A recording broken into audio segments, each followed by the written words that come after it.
Hi, I'm Doug, and if you're like me and have lots of little scraps laying around the shop, you're going to like this project, because I'm going to show you how to turn those scraps into butter knives.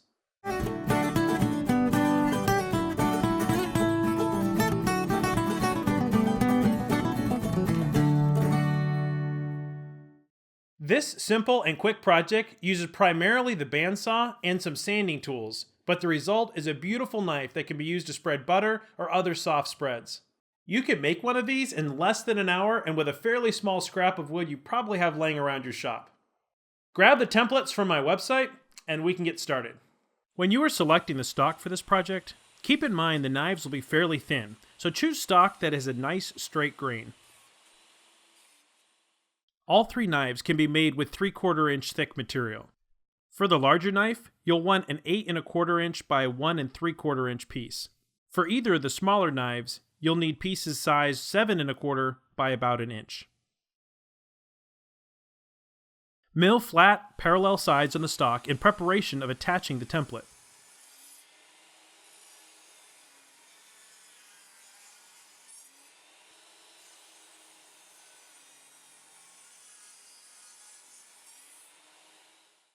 I am using cherry, maple, and black walnut for the knives I am making in this video. The templates have a few different top profiles for the handles, so cut out the one that looks good to you, then cut out the side profile as well.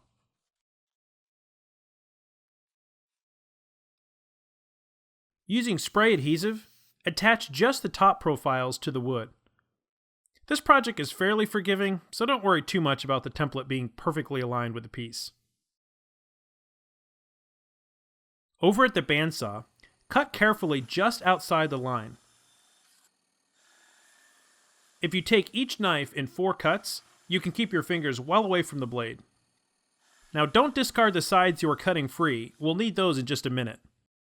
Once you have the knife cut out, reassemble the 3 or more pieces in their original orientation.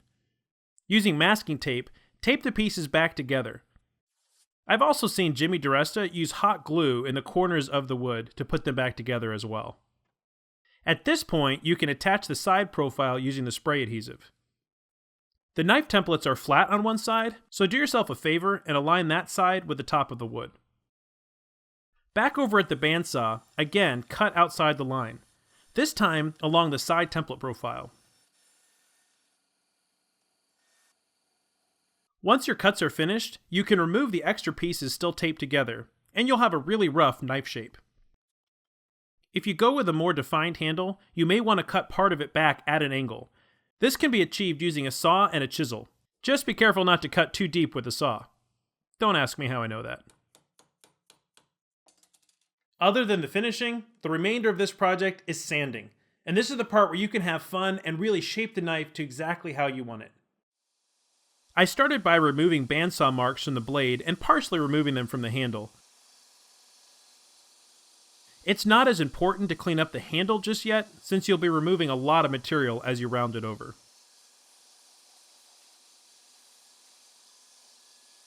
Use this opportunity to refine the side profile of the blade and the handle.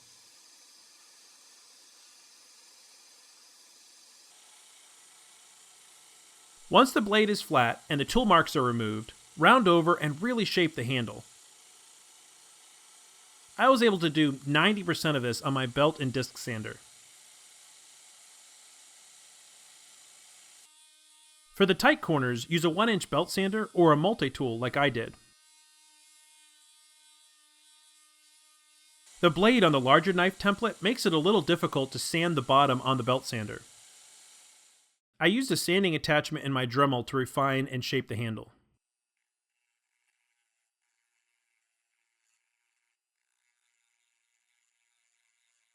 Once you are done with the shaping, it's time to add the bevel to the blade. I'm sure you could be much more precise than I was, but I had good success with just holding the knife at an angle and beveling about halfway through its width, then turning it over and repeating the process. And honestly, I had to go back and forth a few times to get that just right. You can leave the crisp line where the bevel meets the rest of the blade, or you can fully blend and round it over. It's totally up to you. Just remember, don't make the edge too sharp. This is for soft spreads and butter, not for cutting food. So keep it blunt enough not to hurt anyone, and for it not to chip.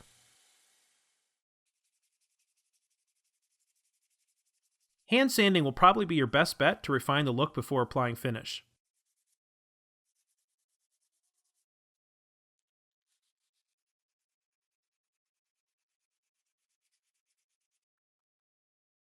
To keep the knife from getting too rough when washed, dunk it in water and let it dry to raise the grain. You can see how the fibers lift off the wood after this process.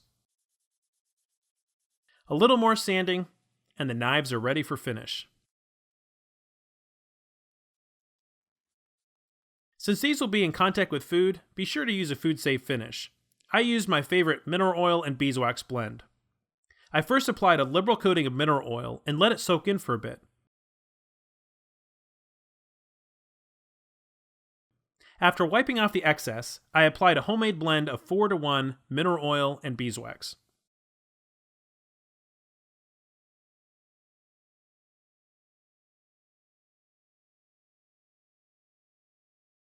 After wiping off the excess again, the knives are ready for use.